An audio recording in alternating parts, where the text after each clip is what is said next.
Good morning, students. Welcome to the accountancy class. Students, कल हमने पढ़ा था कि पार्टनरशिप क्या होती है, कैसे बनती है, कौन से एक्ट के अंडर आई, वो सब हमने कल पढ़ा। ठीक है, तो हमने पढ़ा था कि जब दो या दो से ज़्यादा पार्टनर्स मिलके कोई बिजनेस स्टार्ट करते हैं, किसी कॉमन गोल के लिए एंटर होते हैं आपस में मिलकर, तो वो क्या बन जाती है, पार्टनरशिप। और इसे किस नेम से जाना जाता है, फर्म्स नेम के थ्रू इसे जाना जाता है। आज हम पढ़ेंगे पार्टनरशिप के एसेंशियल फीचर्स क्या हैं। सो फर्स्ट फीचर इज 2 और मोर पर्सन्स। कहते किसी भी पार्टनरशिप को स्टार्ट करने के लिए 2 या 2 से ज़्यादा पर्सन होने ज़रूरी हैं।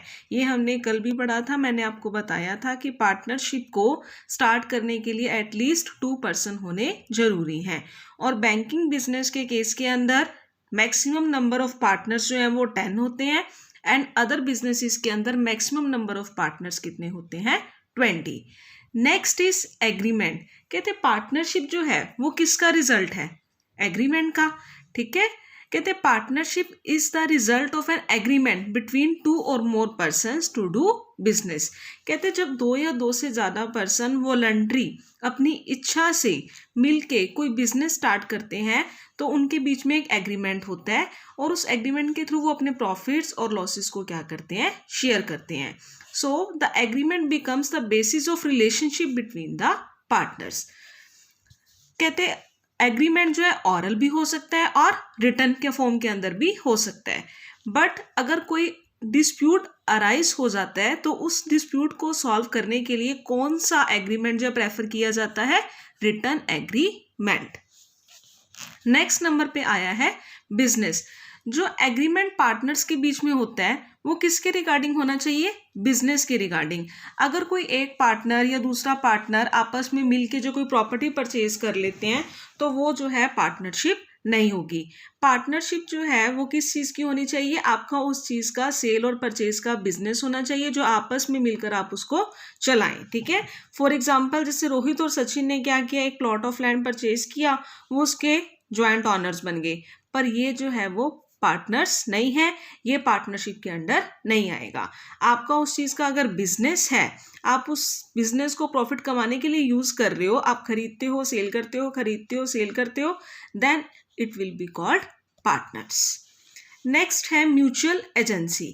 कहते जो पार्टनरशिप कंसर्न है वो या तो सारे पार्टनर्स मिलके चलाएंगे या उनमें से कोई एक पार्टनर जो है सारा का सारा काम परफॉर्म करेगा। सो इस स्टेटमेंट की 2 इम्प्लीकेशंस हैं।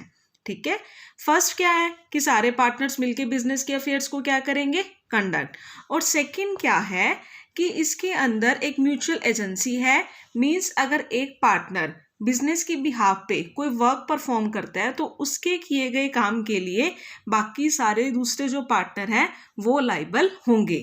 ठीक है, तो वो पार्टनर जो है अपने काम, अपने द्वारा किए गए काम से दूसरे पार्टनर्स को बाइंड कर सकता है। नेक्स्ट है शेयरिंग ऑफ प्रॉफिट।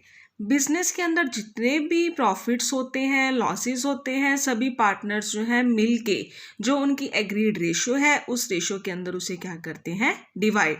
अगर डीड नहीं बनी हुई तो जो भी प्रॉफिट होगा वो इक्वली सभी पार्टनर्स के अंदर डिवाइड हो जाएगा under partnership act 1932। Next number पे आता है लाइबिलिटी ऑफ पार्टनरशिप। पार्टनर्स की लाइबिलिटी क्या होती है, अनलिमिटेड। इसका मतलब है कि अगर कल को बिजनेस के अंदर किसी भी तरह के लॉसेस होते हैं तो वो लॉस जो है सभी पार्टनर्स मिलके जो है उसे बियर करेंगे। सो अगर इसके लिए उन्हें अपनी प्राइवेट एसेट भी सेल करनी पड़े तो उन्हें करनी पड़ेंगी। सो ये थे पार्टनरशिप के एसेंशियल फीचर्स। कल हम पढ़ेंगे पार्टनरशिप डीड क्या होती है। So thank you students, good bye.